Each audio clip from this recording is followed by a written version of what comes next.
Steve, good to be with you, Steve, and Ralph. That's cheap. I shouldn't have done that. I know how I've done it a million times, so sorry about that, Tim. It's great to be back. I was actually here, little smaller venue, Steve, last year when we did this, but this is really exciting to be here. It's always the case when Pete read the introduction. I can always count on the line that in that introduction that always gets the most response. Rick and Karen are the parents of 7 children. That always gets a ripple from the audience, even in this audience. I thought maybe not in this audience it wouldn't get so much of a ripple.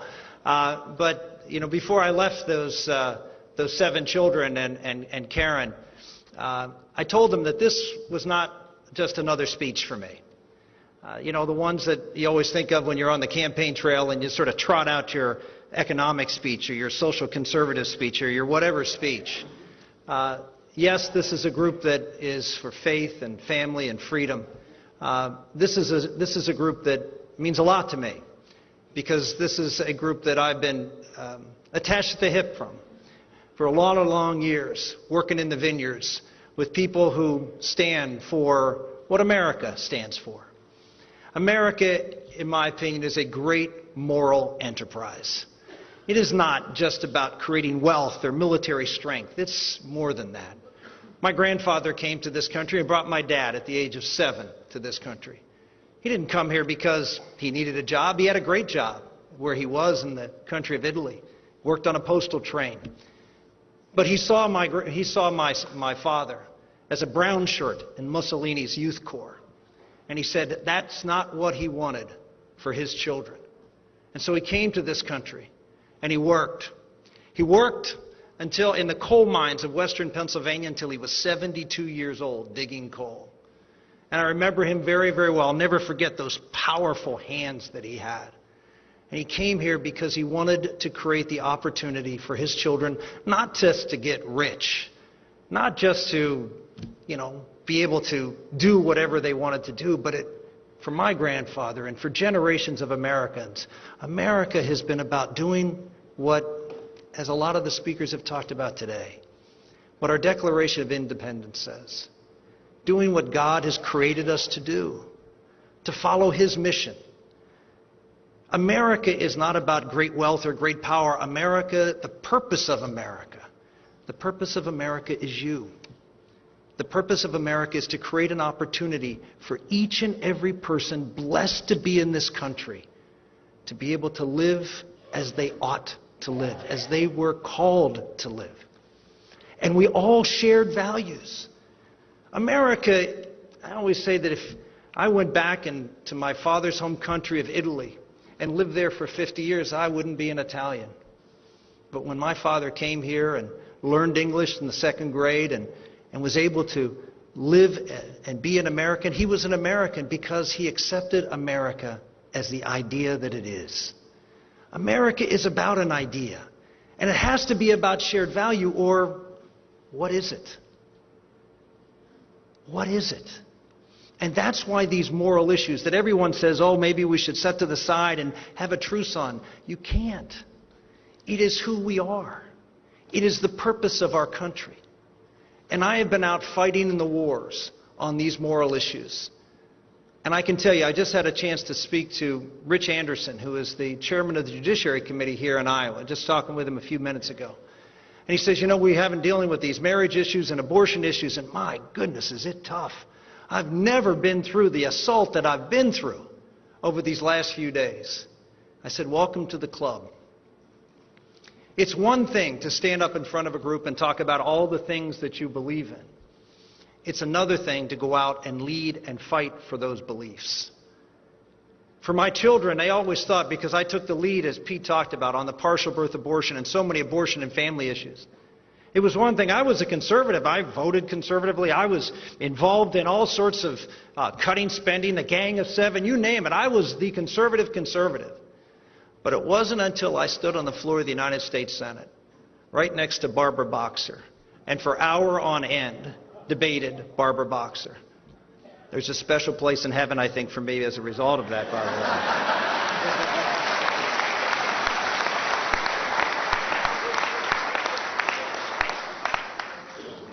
But after those debates, after I stuck my head out of the foxhole, my children, after reading the papers for years, used to think my first name was Ultra.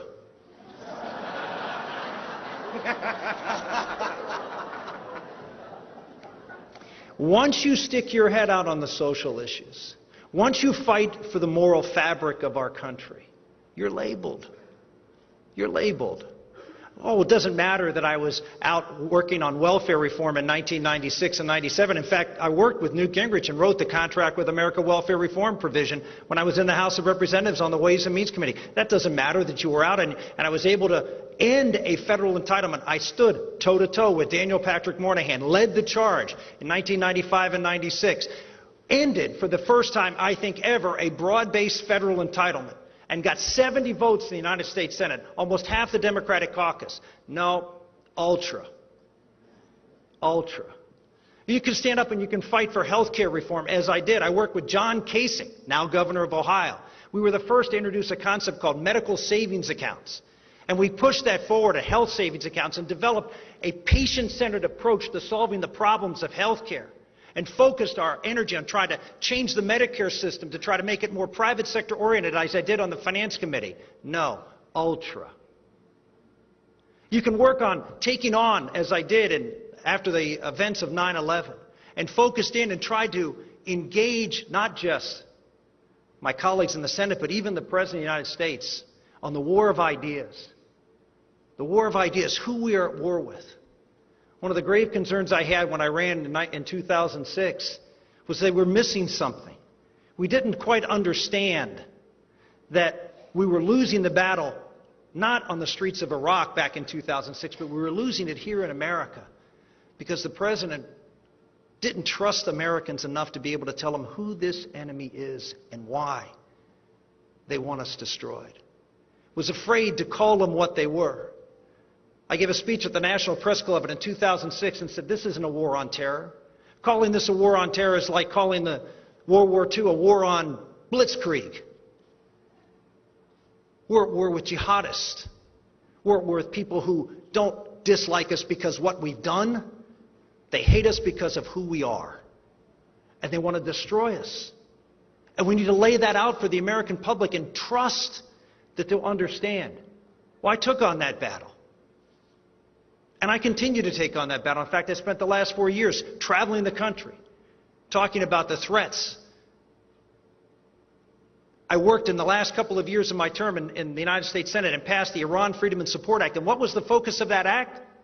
To help the pro-democracy movement in Iran. To plant seeds in all of these Muslim countries that are ruled by dictators, that are opposed to us, to try to have a peaceful revolution where we could be helpful to them. And compare that to the strategies of this administration, who sit silently by and watch as people died in the streets of Iran, and we took the side of the mullahs, of the people who are developing nuclear weapons to threaten the world. Or we sat on the sidelines, as we do right now in Libya, when Gaddafi, who has attacked this country, and we do nothing to liberate a people. No, I'm Ultra. Why? Because I share your values, and because I fought for them. Because I stood up on the floor of the United States Senate and offered the Partial Birth Abortion Act. And I didn't just offer it, but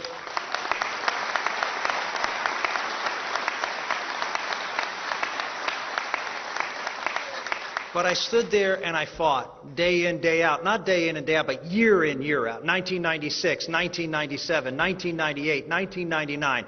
Year after year, we fought and we lost. We lost time and time again. Then we ended up losing in the court. We lost because Bill Clinton would veto the bill and we wouldn't have the votes. Barely lost to override the president's veto. But I continued to fight. I continued to stand up for life. And God blessed us.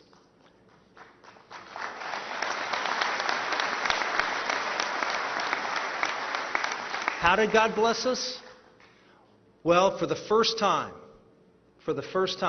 since Roe versus Wade, back in the late 90s, something dramatic happened. As we were talking about partial birth abortion, remember what it was. It's a baby in the womb, at least 20 weeks of gestational age with arms and legs and eyes and ears. It's a baby. And that baby was being delivered all but the head and then killed.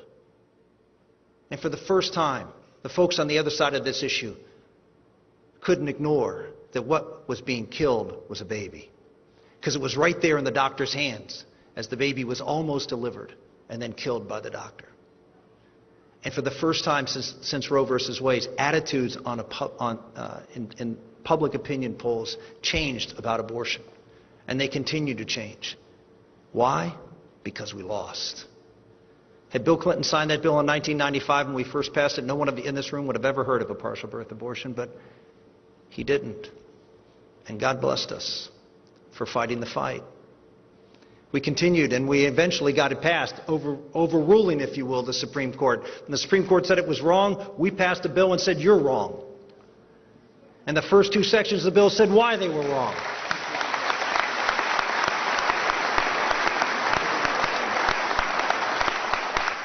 And they went along with this, and now that procedure is banned. But more than that, we were blessed. We stood up and we fought for the Unborn Victims of Violence Act. What's that? That says that if a child is killed by someone who harms the mother and is killed or injured, then the law can treat that child as a child for purposes of criminal charges. You talk about a house divided against itself. How can we allow abortions and then charge someone for the crime for killing the same baby? It just depends whether the doctor's allowed to or not, has consent to or not. And then finally, the Born Alive Infant Protection Act. That's a very important piece of legislation that's going to be something I'm going to talk about a lot if I ever get down the road, a year plus now, to meet with the president.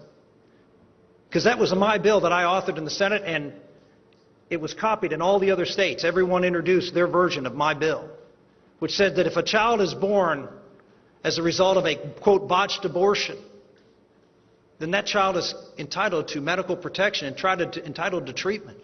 It's a pretty simple bill.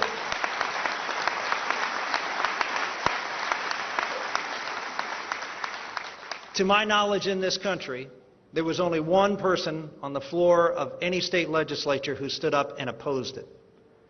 It happens to be the current President of the United States, who stood up and said that he opposed this bill because it would impinge on a woman's rights under Roe versus Wade, and said, in fact, that any child prior to 9 months of gestation would be able to be killed.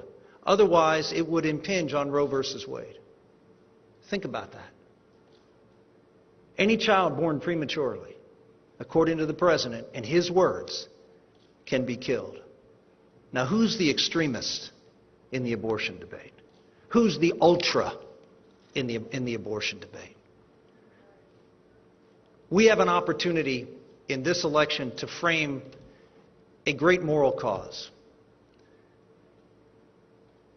Everybody wants to talk about the economy, and it's important. It's vitally important. It's vitally important to create jobs. It's vitally important to cut our deficits. It's vitally important to control the size and scope of government. It's vitally important to repeal Obamacare. But what's the mission? What's the what for? We have to paint a picture of an America that believes in you again. We have to paint a picture of an America where Americans believe in ourselves again. That's really what's going on here. I've referred to entitlement programs, Obamacare and the like, as a result of a conversation I had with Juan Williams in the green room of Fox. I used to work there, by the way. I was in the green room during the Obamacare debate. The president had just doubled down and decided to push forward and get this bill passed. Who cared about Massachusetts? Who cared what public opinion polls said? He was going to double down and have the House pass the Senate bill. And I saw Juan and I said, Juan, what are you guys doing? You're going to destroy yourself in the election. The public is against what you're doing. You're trying to ram it down their throat. What are you doing? He said, well, let me tell you what my people tell me. You know, Reid, Pelosi, Obama, he gets their talking points. He said, this is what we believe. We believe that Americans love entitlements. And once we get you hooked on an entitlement, they'll never let it go. Sounds like nothing more than trying to hook someone like a drug dealer. And isn't that what entitlements do? Make you dependent, make you less, make you feel less, make you want less.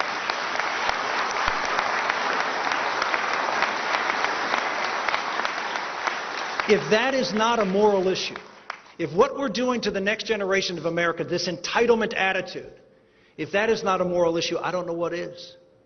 We have an obligation. We have an obligation as Americans to do what my grandfather and my father did for me, which is to leave our country better than we found it. A lot of tough things going on in America right now. But I feel blessed to be here. I feel blessed to be here, and I hope you do too, to be here at a time when America needs you. We're at a crisis point around the world. We're at a crisis point here at home in our economy and our deficits and our culture. Every place is at a turning point and a crossroads. It's a crisis, but what a blessing. America needs you. And it doesn't need you to put a uniform on and go out and fight a war. It needs you to be what you're doing right here, to put your citizen cap on and go out and fight to make America, the country, at least as good, much better than what you were given. That is the blessing. And God will be faithful. If there's anything I learned from the wars that I fought in Washington, D.C., that if you are faithful to this great country that He blessed, He will be faithful to you. I'll close with a story of faithfulness. It was during the partial birth debate back in 1998. I had debated Barbara Boxer again 6 hours on the floor of the United States Senate. It was 8 o'clock at night, and I was just about to go home. The Senate was closing down, and I said, there was something inside me that said I needed to do more. We were 2 votes short. And I thought, well, maybe if I just stay on the floor and argue, maybe some senators or, who don't have a life might be watching C-SPAN like some people are now. I mean, and maybe I can convince them to change their vote. So I went back in the cloakroom and I called my wife Karen and I said, Karen, we at the time had 4 children. I said, Karen, do you mind? I know it's late and I probably won't get home till after the kids are asleep, but I really feel called to do this.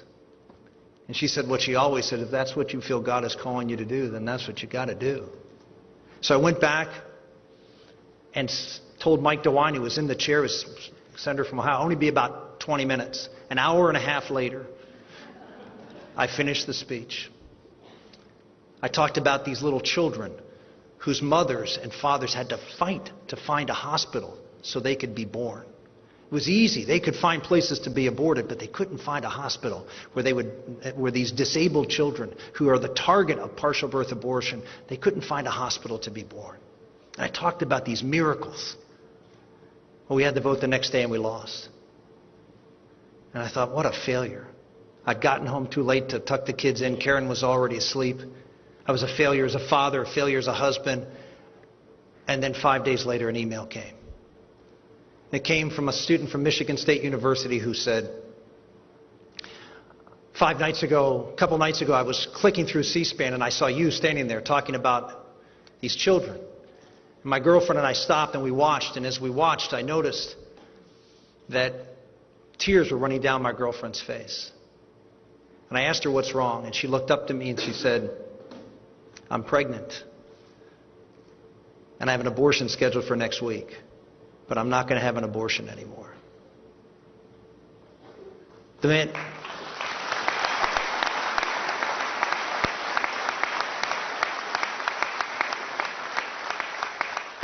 young man went on and said, you didn't win that battle to overturn the president's veto, but you saved the life of my child. God will be faithful if you do your part and are faithful to His country. We will reclaim this land and we will make it greater and greater and greater. Thank you and God bless you.